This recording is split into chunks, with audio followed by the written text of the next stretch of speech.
د قزامرۍ متعلق بعضې ملګري شکوک او شبهات لري چې آیا دا جایز دی او جایز نه دی.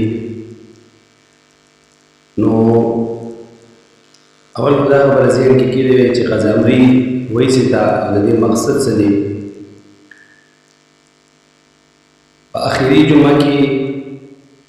آیا دا خلک قزامري کوي چې آیا دا جایز دی او جایز نه دی. نو په دې باندې اهل سنت والجماعت علماء کرام متفق دي چې دا قزامري مونځ کول دا یو مستحب عمل دی او مقصد د دې قزامرۍ مونځونه د بلوغ نوالي تر اوسه پورې یو انسان کړي. نو په دغه مونځونو کې چې کوم کمی بیشي راغلي وي هغه کمی بیشي د ختمولو دپاره د قزامرۍ دا مونځ چې کوم دی هغه کوي. چې هغې کې کوم نقصانات راغلي وي هغه نقصاناتو بحالېدو دپاره هغه نقصاناتو د ختمېدو دپاره د قزامرۍ دا مونځ دا یو جایز او مستحسن او مستحب عمل چې کوم دی هغه خلکو ګرځولی دی، علماء کرامو ګرځولی دی. نو اوس د دې قزامرۍ مقصد دا قطعا نه دی چې یو کس دی ټول عمر به مونځونه نه کوي او چې کله د رمضان المبارک آخري عشره کې آخري جمعه راشي په دې کې او بیا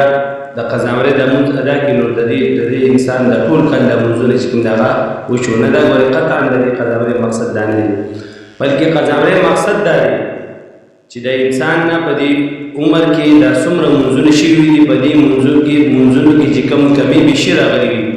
څه نقصانات پکې راغلي وي د هغه نقصاناتو د ختمېدلو دپاره چې کوم دی د قزامرۍ دا مونځ دا یو مستحب عمل علماء کرامو ګرځولی دی. فتاوی عالمگیری کې د امام اعظم ابو حنیفه رحمه الله تعالی علیه متعلق راځي چې امام اعظم ابو حنیفه رحمه الله تعالی علیه مبارک با څلوېښتو کالو پورې د هر مونځ نه مخکې د هر مونځ نه وروسته چې کوم دی یو قضا مونځ به راګرځو او څه به یې فرمایي داسې به یې فرمایل چې د قزامرۍ دا مونځ داسې به یې فرمایل چې زه د هر مونځ نه مخکې وروستو ځکه مونځونه کومه چې پته نه لګي زما دا مونځونه به آیا د مخکیني مونځ به صحیح ګرځېدلي وي او که نه وي دغه مخکیني مونځ به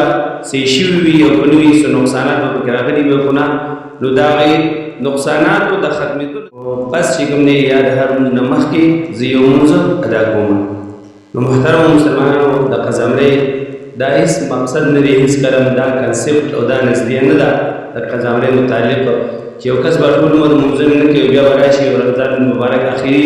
عشره کې به آخري جمعه باندې به څه وکړي ټول مونځونه به وکړي د قزامرۍ به وکړي نو د دا ټول مونځونه به دا راوګرځي. نو دا کنسپټ او دا نظریه دا سوچ چې کوم د هغه هېڅ چېرې مستحب عمل دی. په دې باندې علماء کرام چې کوم دی اجماع کړی دا متفق شوي دي پرې. نو کوشش پکار دی چې د رمضان المبارک